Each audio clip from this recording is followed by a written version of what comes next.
It's 11 p.m. You're scrolling through your phone. Everything's normal. Then suddenly, darkness. Complete darkness. Like someone just unplugged the sun.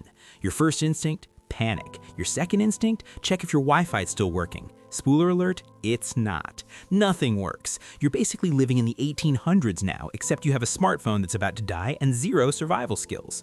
But here's the thing. You don't have to be one of those people screaming in the dark like a character in a horror movie. You can actually survive this. So today, I'm giving you 5 tips to get through a blackout like someone who has a functioning brain. Let's go. First, you need light, like actually need it. Your phone is your immediate lifeline, but, and this is important, when you turn on the flashlight, point it at the ceiling, not your face. I know this sounds basic, but so many people just stare directly into their phone flashlight like they're being interrogated by the FBI. That doesn't help. That just blinds you and makes you look confused. Point it up. The light bounces off the ceiling and actually fills the room. Game changer. Now, beyond your phone, you've got better options. Flashlights with fresh batteries, candles, but here's my secret weapon.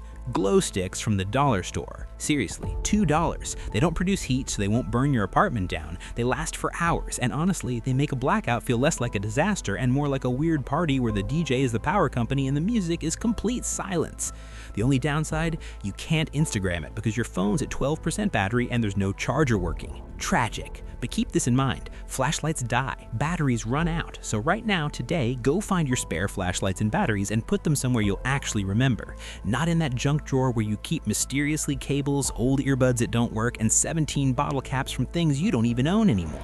All right, your apartment is lit, literally. Now let's talk about number 2, keeping your food from becoming a biology experiment. Here's what happens. Power goes out, everyone panics, and the first instinct is to open the fridge. Please don't do this, I'm begging you. Every time you open that door, you're releasing cold air. It's like leaving a window open in winter, except it's happening inside the thing that's supposed to keep your food cold. A fully stocked fridge keeps food cold for 4 hours if you don't touch it. If your fridge is half empty, 2 hours. That's basic physics. And yes, I hated physics in high school, but apparently it's useful now. So keep that fridge closed. Don't even think about it. Pretend it doesn't exist for 4 hours. Now, your freezer is the MVP here. Frozen food stays frozen way longer. If you've got frozen vegetables just taking up space, good, keep them. They're like little cold soldiers protecting your other food. And if your freezer's looking sparse, fill a few containers with water and freeze them right now. Future you will be grateful when the power goes out and your freezer is actually doing its job. But here's the reality. If the power's been out for more than 4 hours, you need non-perishables. Canned goods, crackers, peanut butter, protein bars, stuff that doesn't need electricity to stay edible. Keep a small stockpile in your apartment, not doomsday prepper levels where you have enough canned beans to rebuild civilization, but enough that you won't be that person calling restaurants for delivery when literally everyone's power is out too. Okay, real talk for a second. If you've made it this far into a video about surviving a blackout without clicking away, you're either genuinely prepared for life's disasters or you're procrastinating on homework. Either way, you're my people. So hit that subscribe button because I'll be dropping survival content every week, and trust me, you're gonna need this stuff. So subscribe and be ready. And hey, drop your country in the comments. It'll help me create a video specifically about survival in your region. Your future panic self will thank you. Now that your food is safe, here's the uncomfortable part. Number 3 is where blackouts actually get brutal. Temperature control. This is where blackouts actually get uncomfortable, and it depends entirely on whether it's hot or cold outside. Let's say it's summer and your apartment has no air conditioning. Congratulations, you're now living in an oven.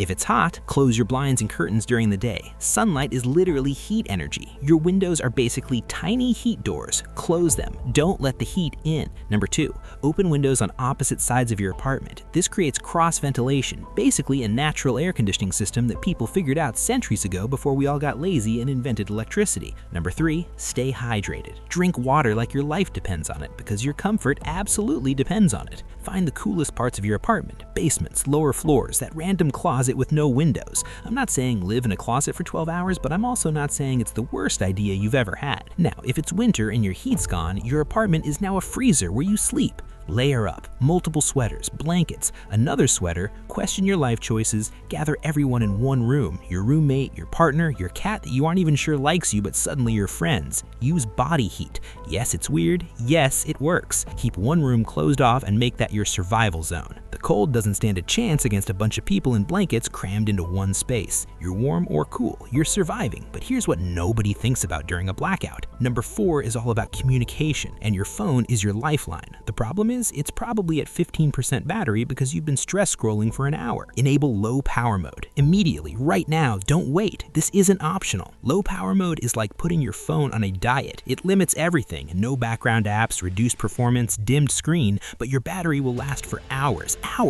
Instead of watching your percentage drop like it's in a race to zero, you'll actually have time to charge it or use it for important stuff. Second thing, get to know your neighbors. I know eye contact on the stairs is already weird, but in a blackout, neighbors become your information network. They know when the power is coming back. They might have a generator. They might have snacks. They're basically your survival code, and it's beautiful. So knock on a few doors, say hi. Hey, power's out for you too? Congratulations, you've built community. Maybe borrow a candle. Maybe find out they have a working phone charger and suddenly you're not dying. Third thing, text someone important that you're okay. Not a paragraph, not a phone call at 2 a.m. where you describe every moment of your suffering. Just one message. Power's out, I'm fine, I have snacks. That one message stops 47 worried calls from your mom. Trust me, I've been the person getting called repeatedly during a blackout, and I've been the person worried about someone during a blackout. That one text saves everyone's sanity. By now, you're connected. Your neighbors are helping. Your mom stopped calling. One last thing before you're fully prepared is about securing your space. When the power goes out, secure your space. This is the part people don't think about, but honestly should. Lock every door. All of them. I know it sounds obvious, but panic makes people dumb.